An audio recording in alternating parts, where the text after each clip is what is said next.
Are you? All right, you guys. All right. Thank you for coming. Right. If you're here, it's because we love you. Yeah. We love you. And we can all use some love and laughter, right? Yeah. Yes. Here he is. Woo! All right. Yeah. Yeah. Come on, man. King of the Hill.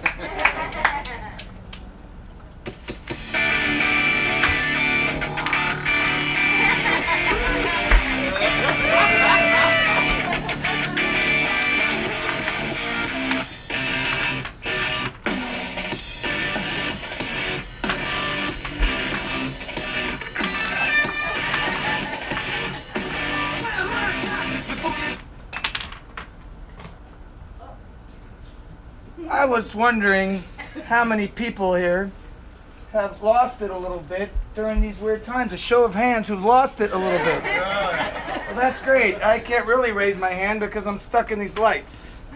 Babe, can you get these lights out of here? See, this is losing it. Just get the lights off so we can get this thing going. It's like a twister game. Well, get the here. right foot on yellow Red, here or- and get the yellow on the red the foot Pink arm. on. Hand on the I green. don't know what's And is going there a on. nipple on a tangerine color? Or is There's that... there's no tangerine Well, and then twister. put the Don't testicle on the pink No, color. no, And no, no. let's get this. Let's get this. Jeez. Jeez. Oh my gosh. Oh my gosh. Well, just want to start off by thanking all my sponsors that are supporting this. I'm so glad that we're making. We don't. What? We don't have any sponsors. We're not making any. It's a what? Well, all right. Good night, everybody. I hope you had a good show. Thank you for coming. Be COVID correct on your way out. Thank you very much.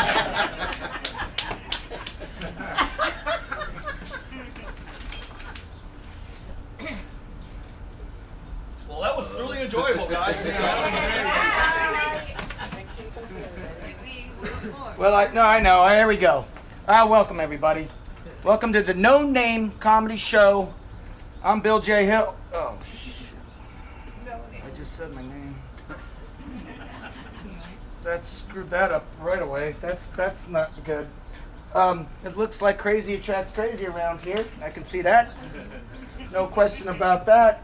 I realize there's a lot of people that are in the service industry and bartenders and servers and so forth.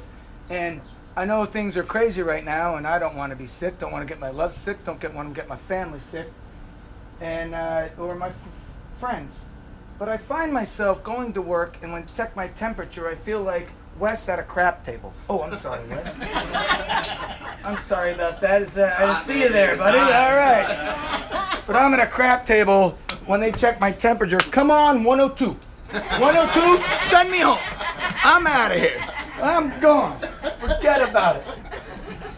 I've bartended and for many years and been in the service industry as most of us, and we come across great characters over time. And one time I came to work I was hungover. Let's just be honest. I was hungover, and I said, oh man, luckily I'm in at 5, the other guy's in at 6, my buddy Dustin, and immediately I went there and I said, hey, I went to the manager's place, and I said, you know what? We don't need 2 bartenders.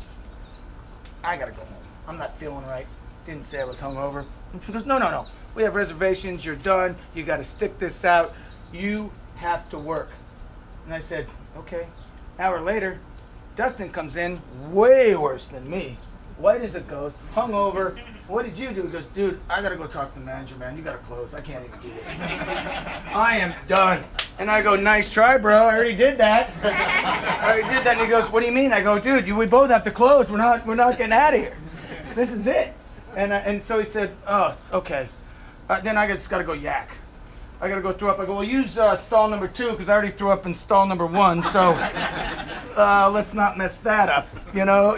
So he leaves, and I wait on a few customers, and he comes back, and he was in the, and I turn around, and I thought I was in a horror movie for a second because he's got a kitchen knife, a big kitchen knife. I felt like it was this big, and he goes, cut me.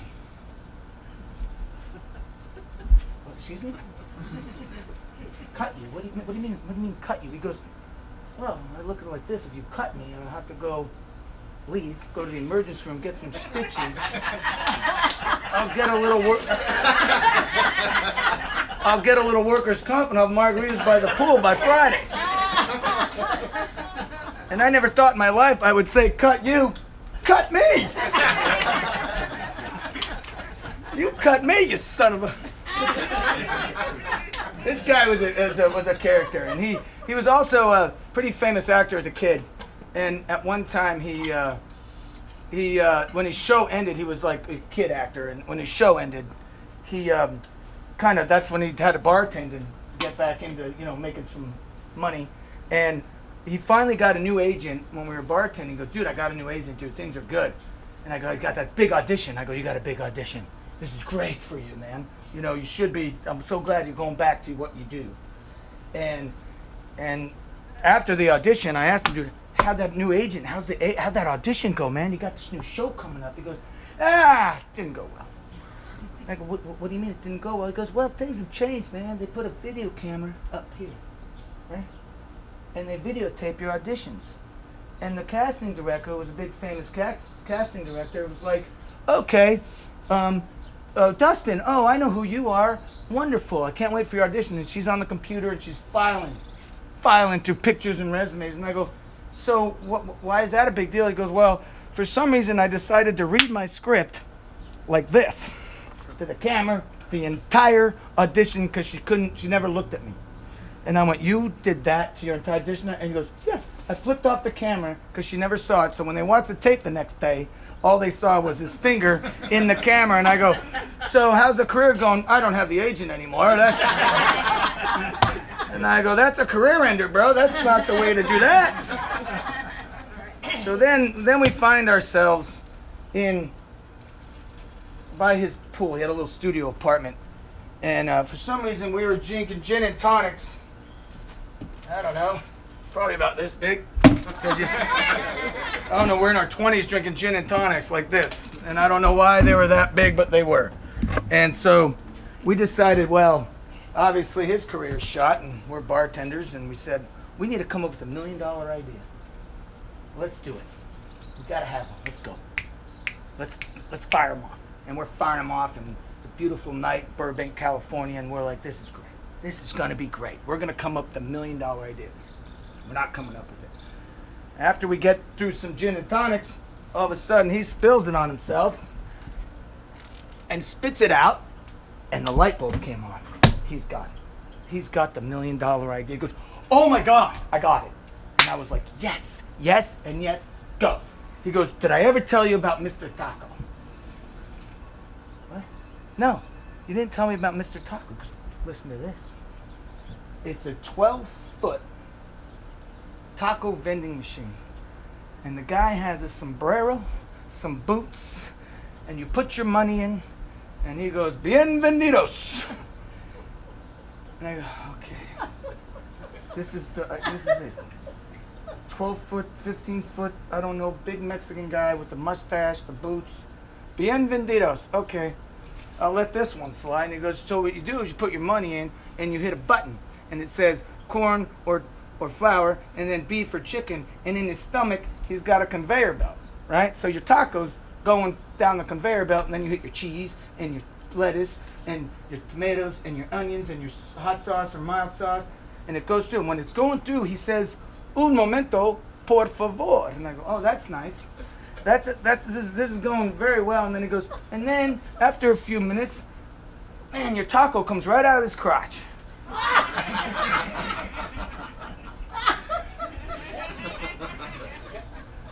This is it. This is the best idea we have.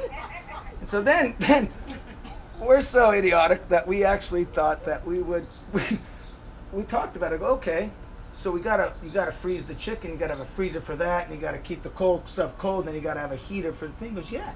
And you want it 12 feet? Yeah. It's gotta be big, Mr. Taco, man. You know? Buenos dias after you get your taco. And I said, all right. And then we kept talking about all this stuff, and then I went, we were trying to make $1 million, right? He said, yeah. And I said, well, I just did the math. He goes, what's the math? I go, the prototype's going to cost us about $500 million. So I think we shouldn't do it. So there went Mr. Tacos. But we were always, bartenders and service industry, and been working on the island, and I remember working somewhere, we won't mention too many names, right, Wes? And Aaron. And I was working one day, and I was bartending, and the other bartender said, I've seen a lot of drinks going over to table 11. And I went, yeah, what's the problem? She goes, it's kind of weird. I said, nah, whatever. And then they asked me to serve sometimes, and they asked me to serve with a friend of mine, and he said, hey, dude, you got to get a table 11 order in. I go, what do you mean? He goes, dude, gin and tonics, or whatever, whatever, vodka sodas. And I said, okay, where's table 11? He goes, it doesn't exist. It's in my belly.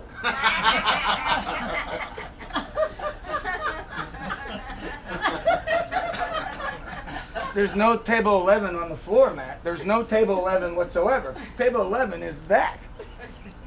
The same guy one time said we were waiting tables, and it was during turtle season, and they had to move tables, so all of a sudden we got 10, 10, and 10. We had like way too many customers, and I see down by where he's sitting, and this two-top has been sitting there for, gosh, must have been an hour.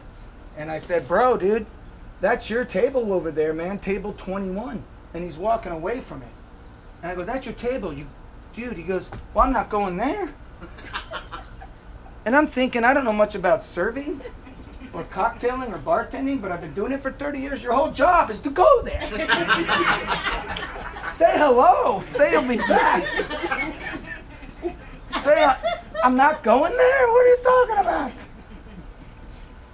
The other quick story is about the same kind of thing. Was I saw this woman yell at this server going, I've had the worst time in my entire life tonight. And I'm thinking, how do you have the worst time in your entire life at a restaurant? Your life must be really interesting. Because that shouldn't be that. Maybe someone died in your family.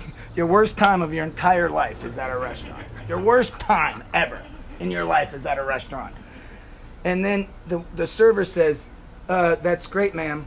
I'm not your server. I don't even know where your table is, but I'll go find him.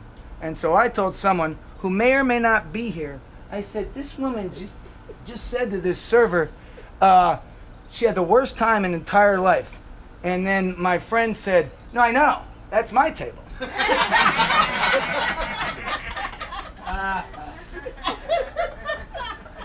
Well, you could be, way to go, everybody. Good job on the serving. We're doing great. How we ever keep jobs, I'm confused.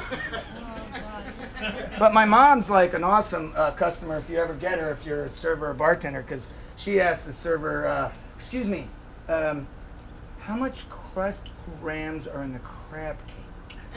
This is true. That's all right.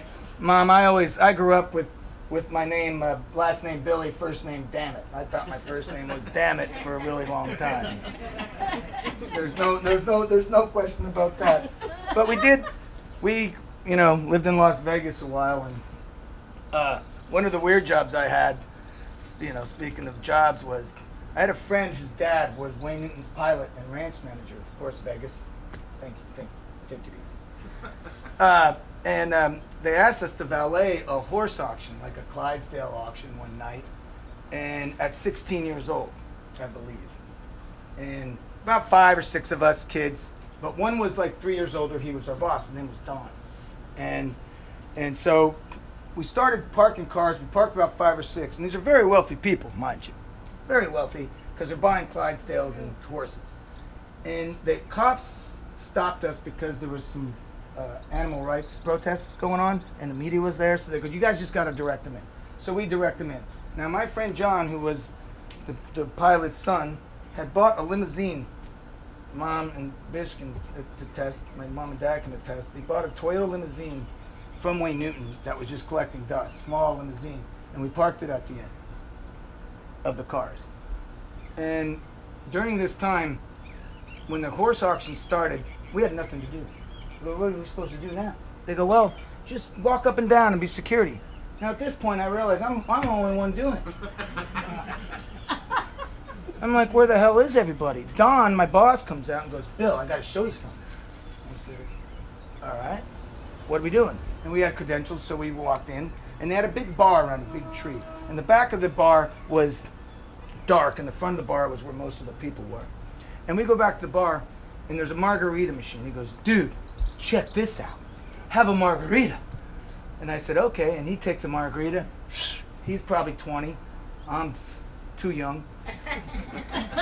And we're drinking margaritas. He goes, you know what we should do? And I go, what's that?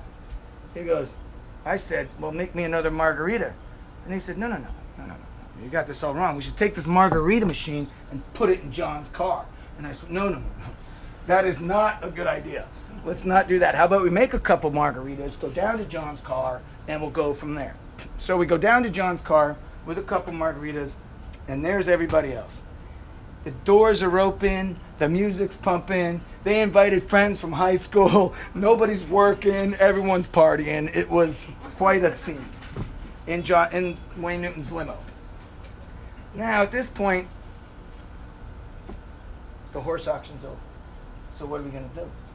Well, we gotta direct the cars. So I get in the middle of the street because I don't want to be in it. So I'm directing cars. I felt like, one of the guys with the white gloves. And I'm kicking ass. And then Don yells at me because I was in front of the gate. He goes, Bill, come here, man. You got to go get this woman's car. I go, all right. I forgot. We parked cars. We only parked 6 out of 100. We forgot we parked cars. Don's wasted. I'm going, oh my God, what the hell's going on? I go to the car, and the lights are on, and everything's dead. It's a Mercedes. The whole thing's completely dead. So I give the keys back to Don. Your problem. Car's dead. What am I gonna do? So I get back in the middle of the street, and I'm directing traffic again. I know how to do this. And then I saw it. Don, this woman comes out, fur coat, earrings, jewels everywhere, got a fancy Jaguar probably over there. We have no valet system whatsoever. Nothing whatsoever as far as how to get the keys, how to get the car, who's supposed to take it, and so forth. And Don grabs his keys and the ticket out of this woman's hand, and I'm in the middle of the street looking at this. And he goes, everybody. He's the one that started drinking first. He goes, everybody, number 64. I saw his lip hit the dirt and went flying down the dirt. And I'm like, this guy was going to drive a car. Well, we never worked for Wayne Newton again. I can tell you that. Anyway, we thought we'd also leave people with a joke they could take with them. And you've probably heard this joke before. If you haven't, I want to say it anyway because it's one of my faves. Grasshopper, bring this to your work. Grasshopper walks into a bar. Bartender says, hey, Grasshopper, look at you. We got a drink named after you. We got a drink named after Grasshopper. And the Grasshopper looks up at the bartender and he says, you got a drink named Steve?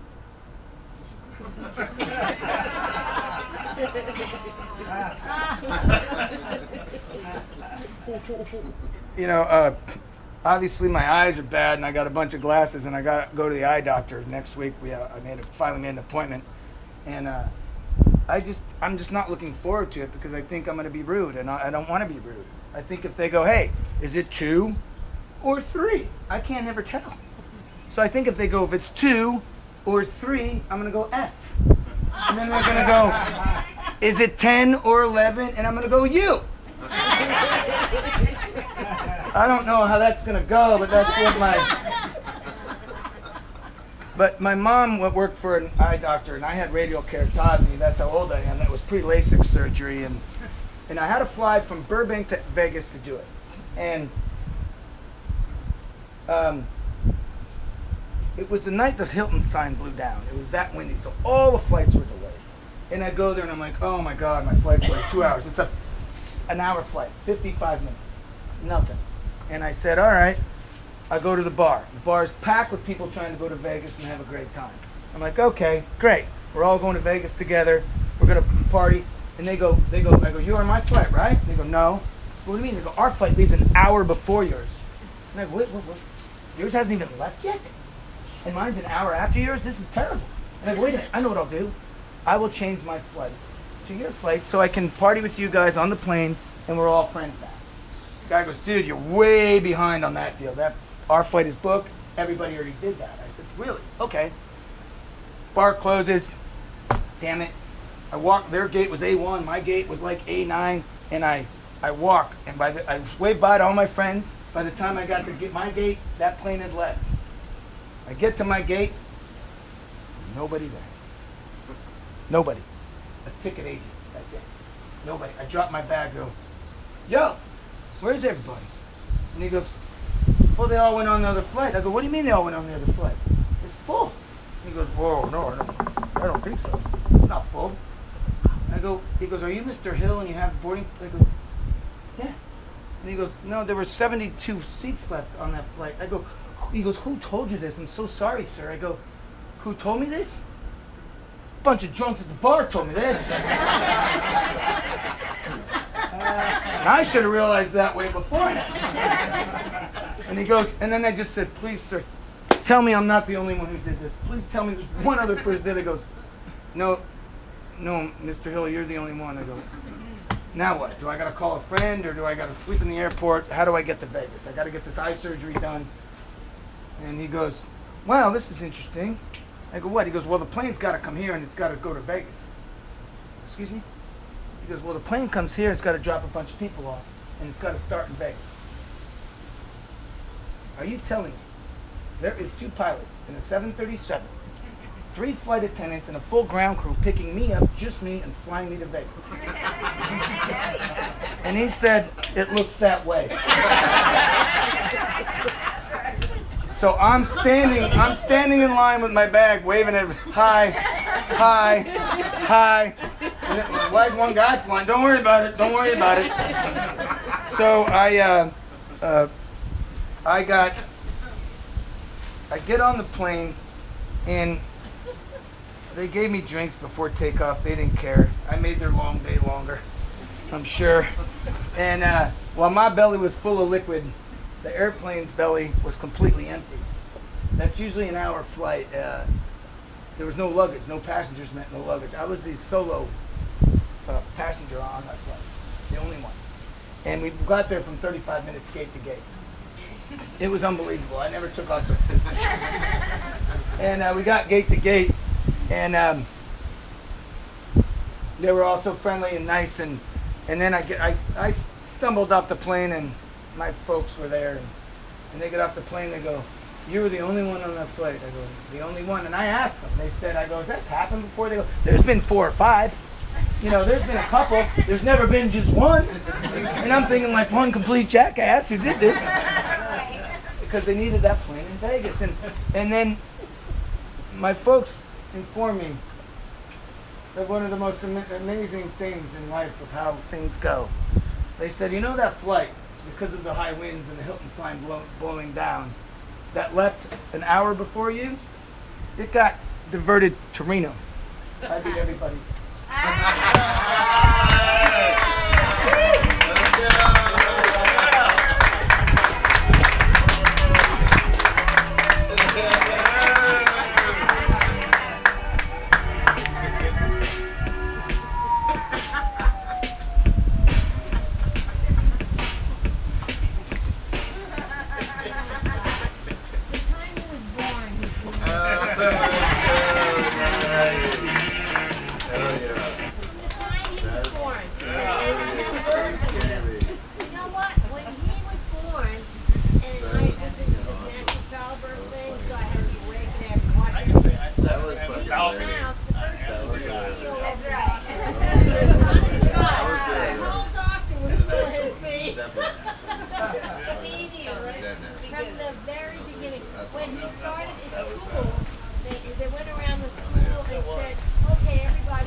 I like